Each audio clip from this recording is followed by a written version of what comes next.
an original story narrated exclusively for Love Written in Silence.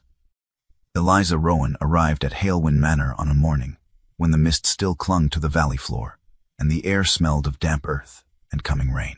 She stood before the iron gate, her hand resting on the cold metal, and looked up at the house her father had served for 30 years.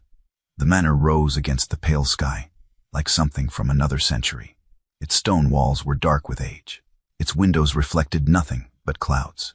The gardens that stretched before her were a wilderness now. Brambles choked the pathways. Ivy covered the stone urns. The rose arbors her father had built with his own hands sagged under the weight of neglect. She had not been back since his funeral 3 years ago. She had not wanted to return, but the new steward had written to her with an offer. The family wished to restore the gardens.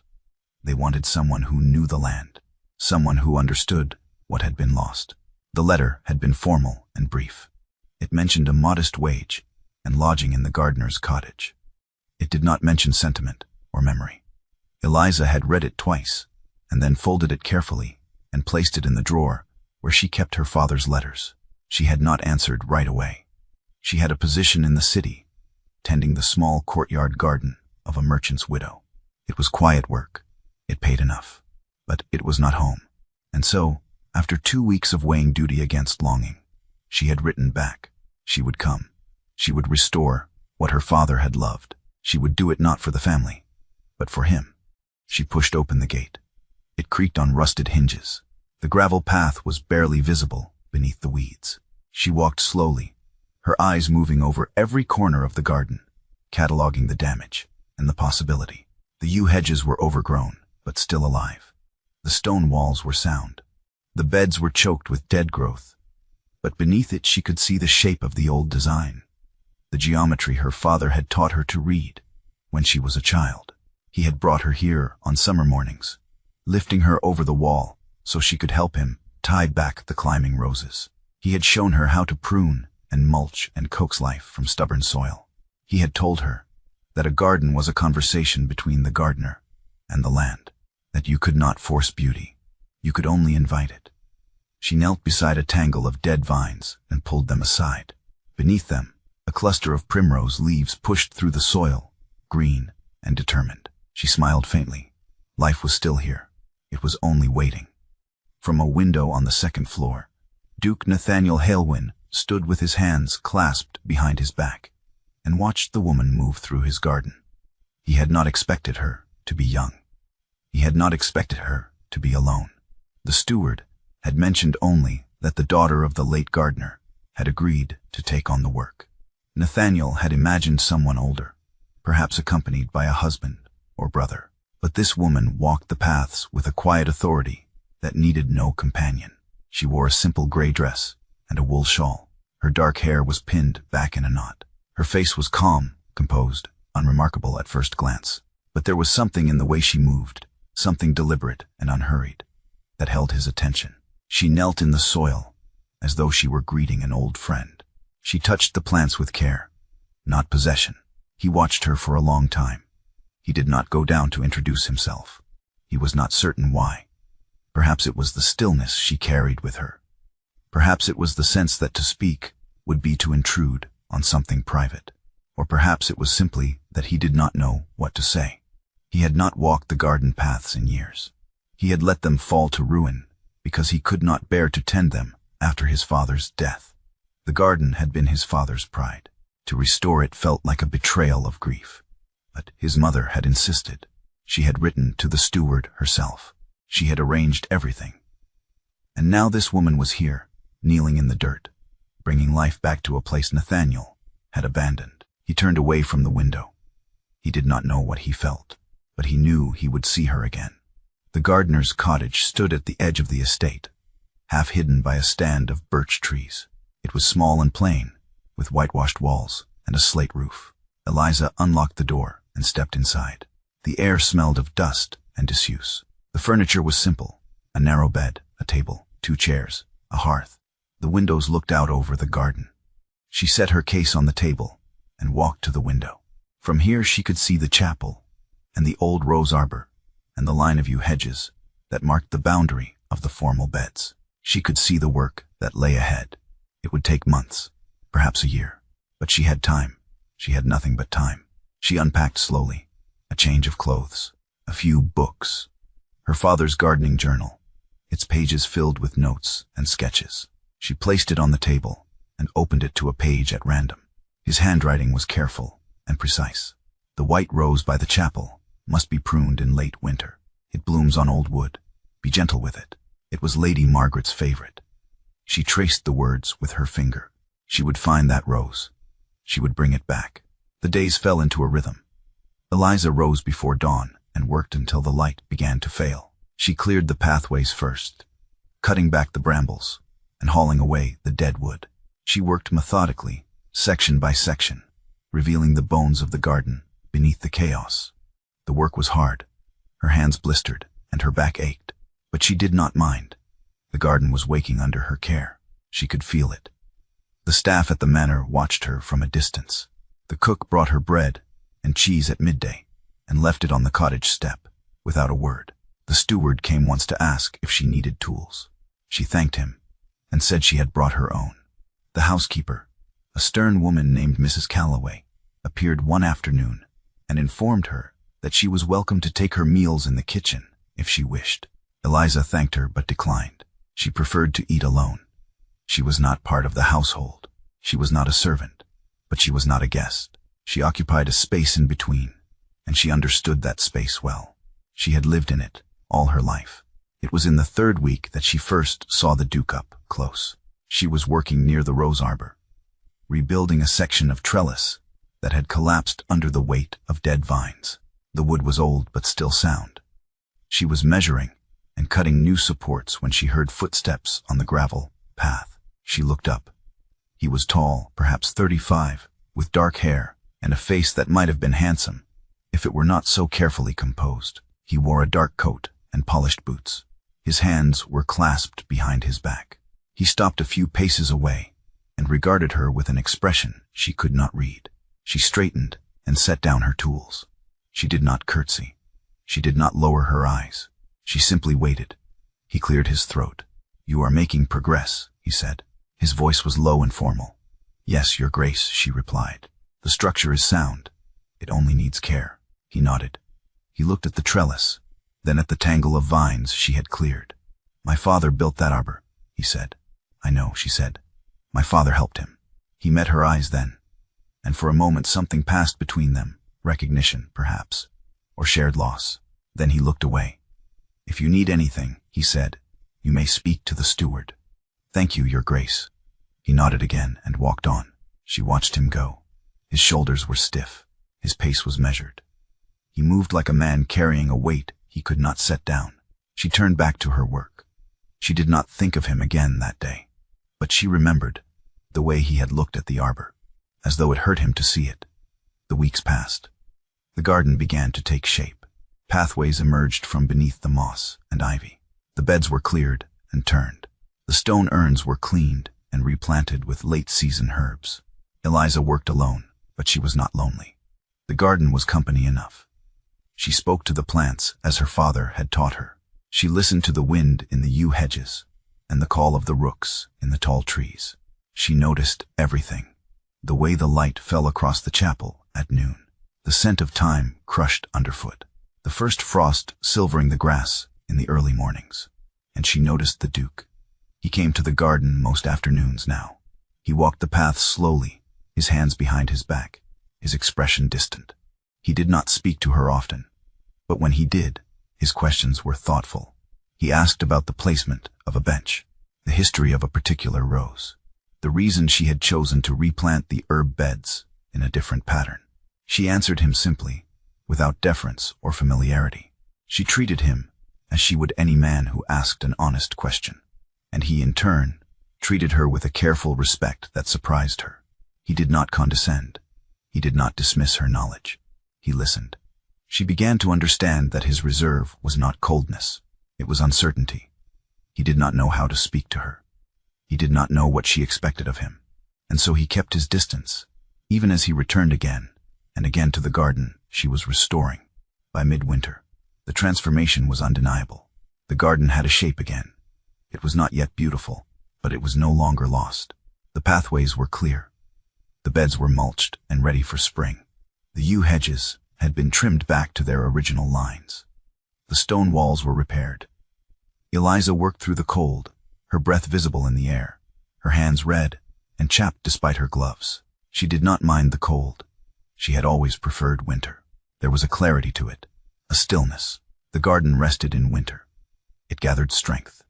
One afternoon in late December, she was working near the chapel when the Duke appeared with a plain ceramic cup in his hands. He set it on the low wall beside her, without a word. Steam rose from it. She looked up at him. He met her eyes briefly, then looked away. "Tea," he said. "Thank you, Your Grace." He nodded and walked on.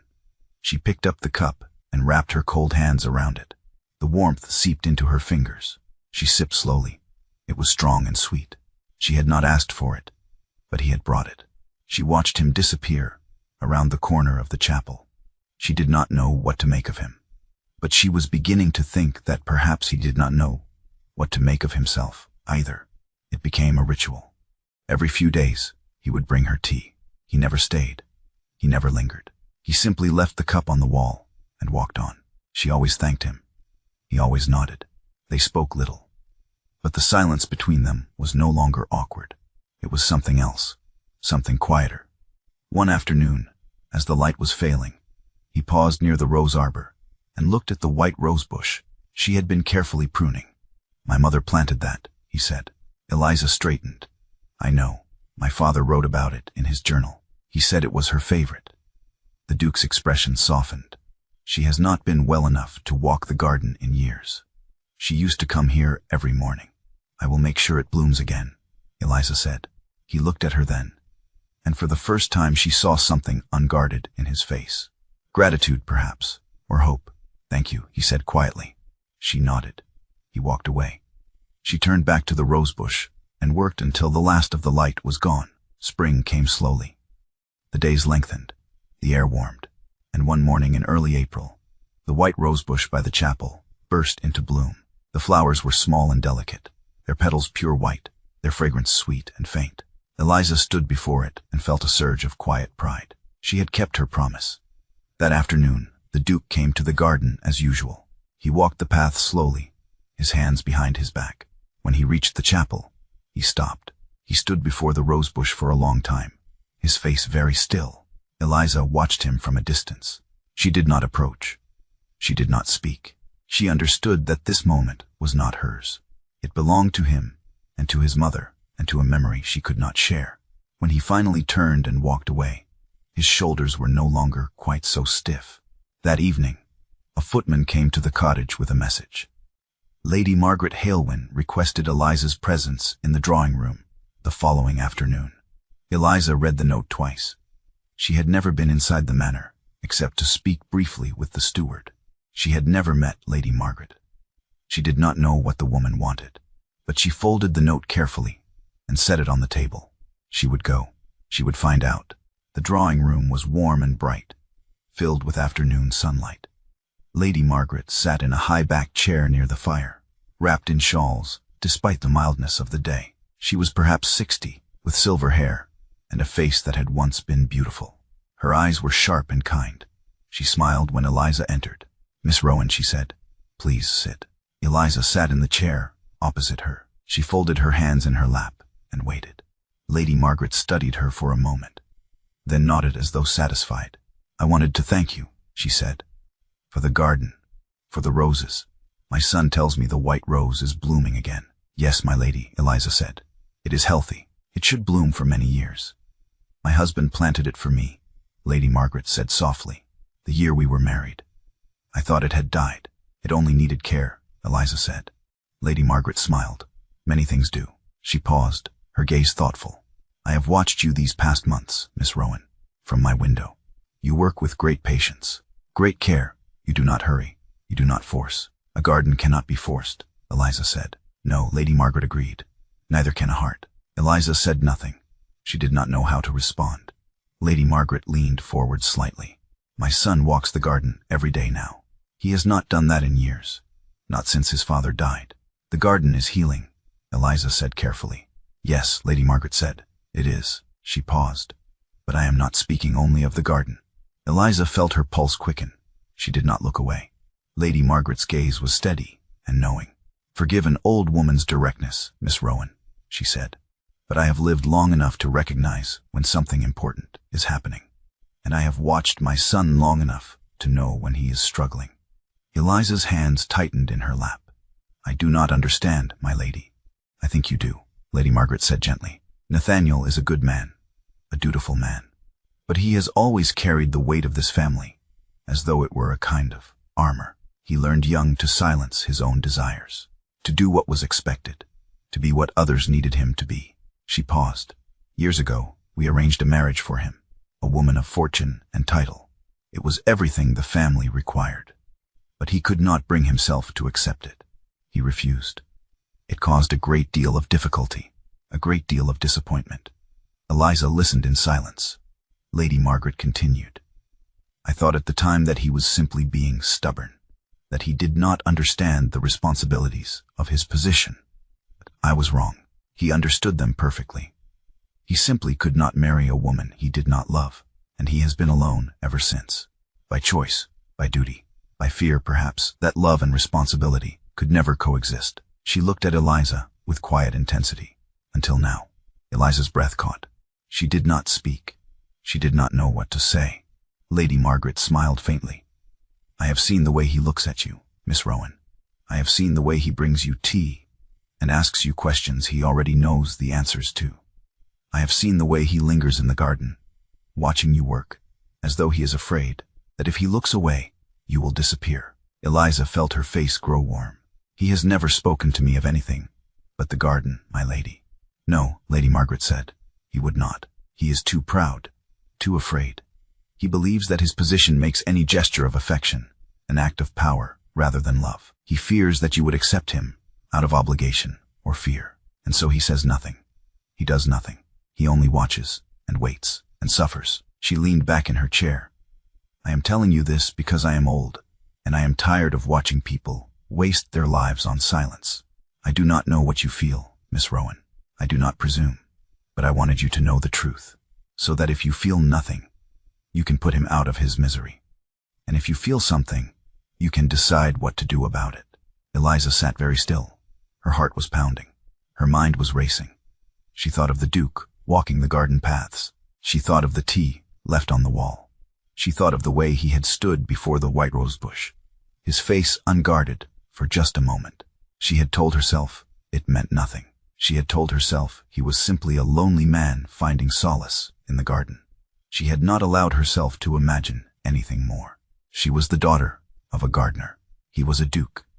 The distance between them was unbridgeable, or so she had believed. I do not know what to say, my lady, she said quietly. Lady Margaret smiled. You do not have to say anything to me, my dear. But perhaps you should say something to him. She paused. Or perhaps you should simply wait and see what happens. Eliza nodded slowly. She rose. Thank you, my lady. Thank you, Miss Rowan, Lady Margaret said, for bringing beauty back to this place, and for giving my son something to hope for. Eliza left the drawing room with her thoughts in turmoil. She walked back to the cottage and sat by the window and stared out at the garden. She did not know what she felt. She did not know what she wanted, but she knew that something had changed, and she could not pretend otherwise. The days that followed were strange and charged. The Duke came to the garden, as always. But now Eliza was acutely aware of him. She noticed the way he paused when he saw her, the way his gaze lingered, the way he seemed to search for reasons to speak to her. And she noticed, too, the way he held himself back, the way he kept his distance, the way he left before the conversation could deepen. She did not know how to bridge the gap between them. She did not know if she should try. She was afraid of misunderstanding, afraid of presumption, afraid of wanting something she had no right to want. She had spent her life learning to be invisible, to expect nothing, to protect herself with silence and distance. And now a Duke's mother had told her that the Duke himself was in love with her. It was absurd. It was impossible. And yet she could not stop thinking about it. One afternoon in late spring, she was working in the herb beds near the kitchen garden when the Duke appeared. He stood a few paces away, watching her. She looked up. "Your Grace," she said. He hesitated. Then he stepped closer. "Miss Rowan," he said, "I wanted to ask you something." "Of course." He looked down at the herbs she was planting, thyme and rosemary and lavender.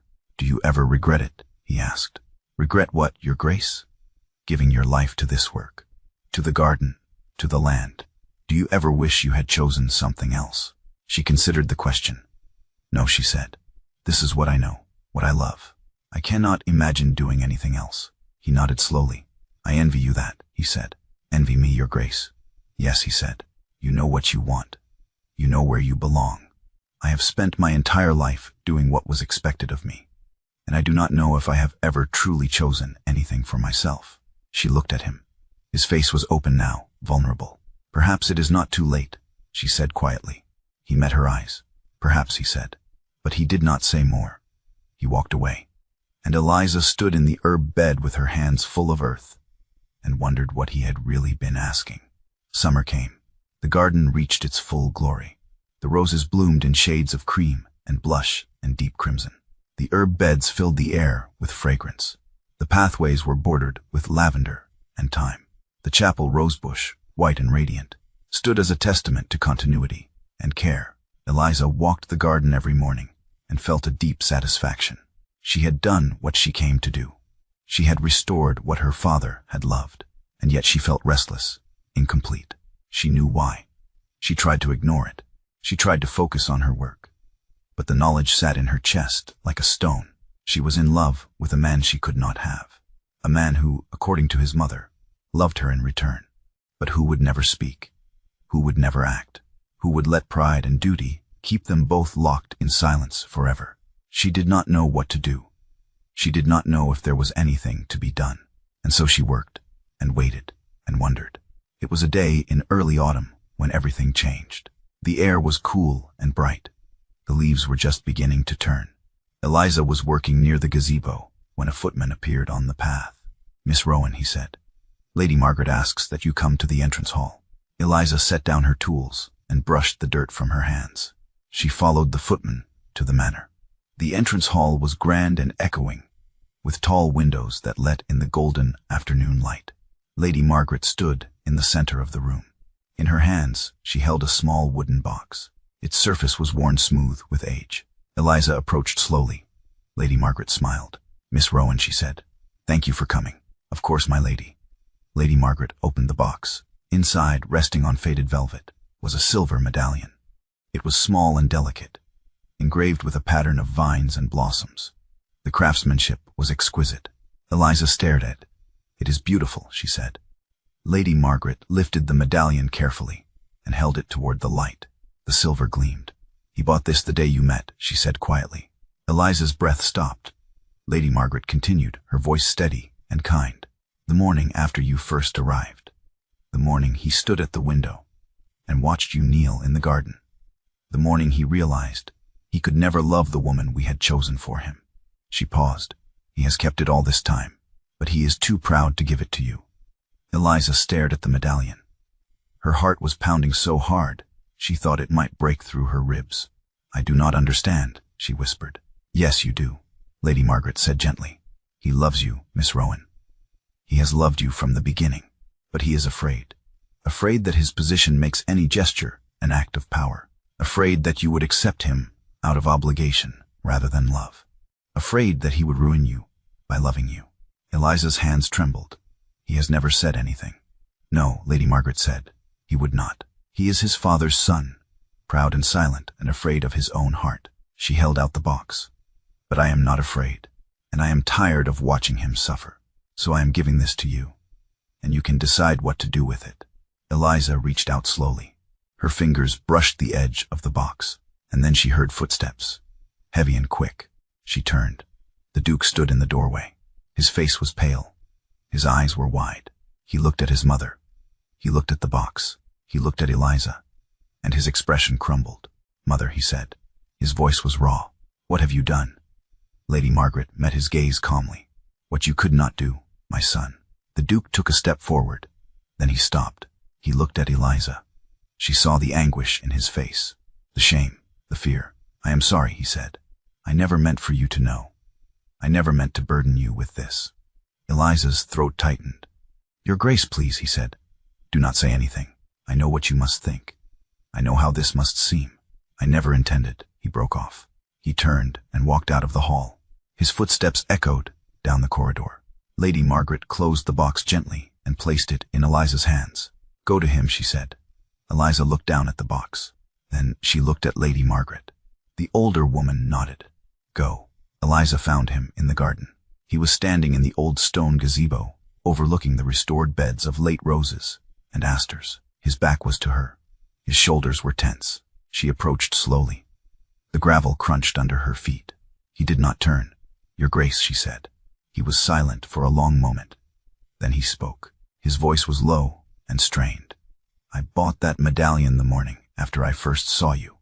I was walking through the village, and I passed a silversmith's shop. I saw it in the window, and I knew." He paused. "I knew that my life had divided between the path my family had laid for me and the one I wanted, but could not claim." Eliza said nothing. She waited. He continued. "I have carried it for a year. I have taken it out 100 times. I have imagined giving it to you, but I could not, because I was afraid that offering it would be an act of power rather than love, that my title and my wealth would make any gesture seem like possession, that you would accept me out of obligation or fear, that I would ruin you, that I would take something from you that you did not freely give." His voice broke. "I could not bear it." Eliza stepped closer. Her hands tightened around the box.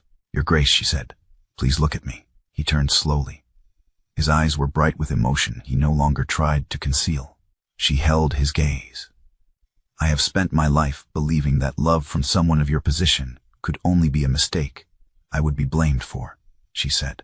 Her voice was calm, but it carried the weight of everything she had held silent. "I learned young to make myself invisible, to expect nothing, to protect myself with distance. I believed that I had no right to want anything more than the work I was given." She paused. "But the garden brought me back to myself, and your presence, your quiet respect, your careful questions, your refusal to treat me as less than I am, taught me that I had worth beyond my father's name or my work." She stepped closer. "I do not need a grand gesture, Your Grace. I do not need a title or a fortune. I need only honesty and courage, and the willingness to believe that love is not a burden or a mistake. It is a gift, and it is only real if it is freely given by both of us." The Duke stared at her. His face was open and raw and full of hope. "Do you mean that?" he whispered. "Yes," she said. He took a step toward her. Then he stopped. "I do not know how to do this," he said. "I have never, neither have I," she said. "Then we will learn together," he said. She smiled. It was a small smile, but it was real. "Yes," she said, "we will." He reached out slowly. His hand was shaking. He took the box from her hands and opened it. He lifted the medallion carefully. The silver gleamed in the afternoon light. He stepped closer. She did not move. He lifted the chain, with hands that trembled slightly, placed it around her neck. The medallion rested cool against her skin. He did not speak. Neither did she. But the silence between them was no longer a barrier. It was a shared breath, a shared promise. He looked at her. She looked at him. And in the golden autumn light, surrounded by the garden they had both tended, they allowed themselves to hope. In the weeks that followed, the estate began to notice the change. The Duke and Eliza were seen walking together in the early mornings. They spoke quietly among the roses. They sat together in the gazebo in the late afternoons. There were no grand announcements, no declarations before the household. But the staff understood. Mrs. Calloway began to greet Eliza with a nod of respect. The cook left fresh bread and jam on the cottage step every morning. The footmen bowed when she passed, and Lady Margaret smiled when she saw them from her window. She had been right. Love could not be forced, but it could be invited. And sometimes all it needed was a little courage, and a mother willing to speak the truth her son could not. The garden reached its full autumn glory. The roses bloomed in shades of cream and blush. The stone paths were bordered with lavender and thyme. The chapel rosebush, white and fragrant, stood as a symbol of continuity and care. One evening, as the sun set over the estate, the Duke and Eliza sat together in the gazebo. The air was cool and sweet. The light was gold and soft. He reached for her hand. She let him take it. "I will speak to my family," he said. "I will make my intentions clear. I will not hide this. I will not hide you." She looked at him. "And if they object, then they object," he said. "But I will not live my life in silence anymore. I will not let pride or duty or fear keep me from the only thing I have ever truly wanted." She smiled. "I am not afraid either," she said. He lifted her hand and pressed it to his lips. The medallion rested against her heart, warm now from her skin. It was no longer a secret. It was a testament to patience, to courage, to a love that was never impossible, only waiting. The garden, restored and radiant, bore witness. And in the quiet beauty of that autumn evening, two people who had lived too long in silence finally allowed themselves to be seen and to be loved and to begin again.